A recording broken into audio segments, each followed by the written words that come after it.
안녕하세요. 오늘은 여러분의 귀를 쫑긋 세우게 만들 생활 법률, 경제 용어, 그리고 최신 판례까지 알차고 재밌는 정보들을 준비했습니다. 자, 그럼 시작해 볼까요?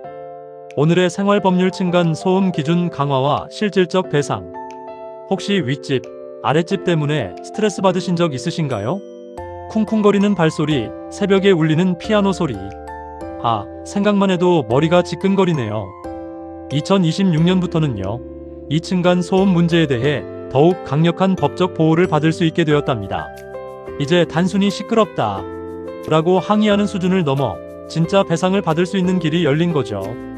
기준 강화 짜잔! 층간 소음 기준이 더욱 깐깐해졌어요. 낮에는 38dB, 밤에는 33dB 이하로 소음이 측정되어야 합니다.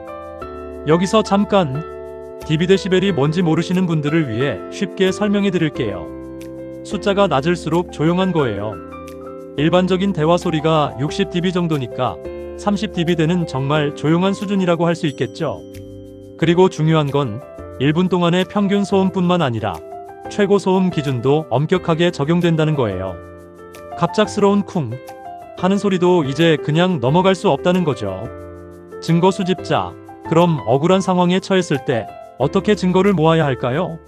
개인적으로 측정한 소음 측정기도 물론 중요하지만 더 확실한 방법이 있어요. 바로 지자체에서 운영하는 소음 측정 서비스를 이용하는 거예요.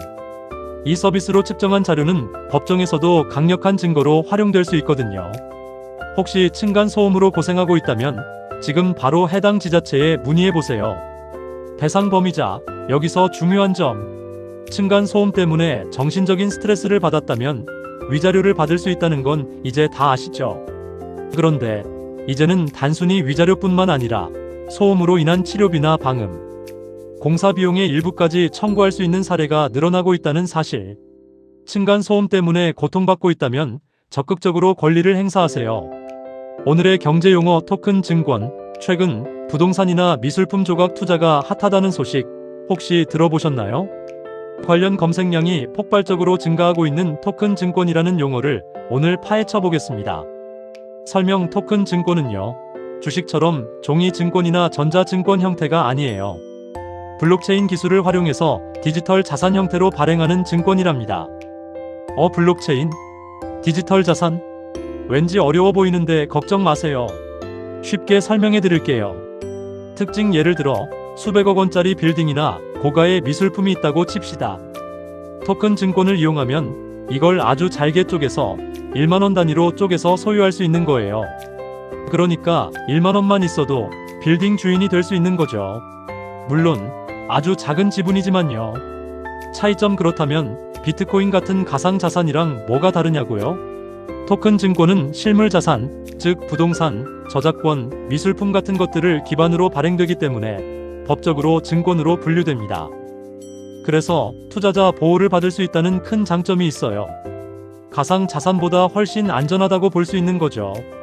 헷갈리는 법률 용어: 채무 vs 채권.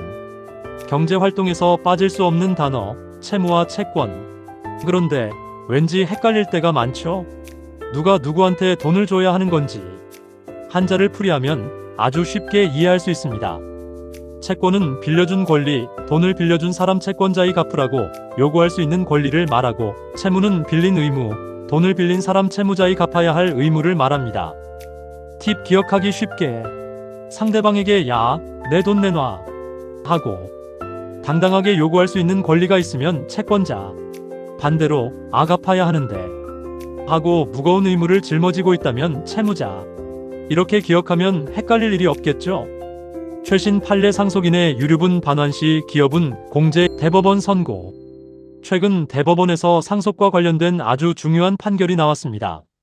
바로 상속인의 유류분 반환 시 기업은 공제에 관한 판례인데요. 뭔가 어려워 보이지만 걱정 마세요. 핵심만 쏙쏙 뽑아서 쉽게 설명해 드릴게요. 사건 개요: 아버지를 20년 동안 지극정성으로 모신 장남이 있었어요. 그런데 아버지가 돌아가시면서 모든 재산을 다른 자녀들에게 증여한 거예요. 이에 다른 자녀들이 자신들의 최소 상속분인 유류분을 돌려달라고 소송을 제기했습니다. 쟁점: 20년 동안 아버지를 모신 장남의 기여분을 인정해서 유류분에서 그만큼 깎아줄 수 있는가? 이게 핵심 쟁점이었어요. 대법원 판단. 대법원은 기존 판례와는 다른 새로운 기준을 제시했습니다. 기존에는 유류분 계산 시 기여분을 전혀 고려하지 않았거든요. 하지만 이번 판결에서는 기여분은 유류분에 우선할 수 없지만 유류분 부족액을 산정할 때 기여 상속인의 실질적인 노력을 완전히 무시해서는 안 된다라고 판시했습니다. 의미 쉽게 말해서 효도한 자녀가 받은 재산을 무조건 똑같이 나눠줘야 하는 불합리함을 좀 완화하려는 취지라고 볼 수 있습니다. 물론 유류분 자체를 부정하는 것은 아니지만 효도한 자녀의 기여를 고려해서 좀 더 공정하게 재산을 분배하려는 방향으로 나아가고 있다는 것을 알 수 있습니다. 이 판결은 향후 상속 분쟁에 큰 영향을 미칠 것으로 예상됩니다. 자, 어떠셨나요? 오늘의 정보가 여러분의 생활에 조금이나마 도움이 되었기를 바랍니다. 다음에도 더 유익하고 재밌는 정보로 찾아올게요.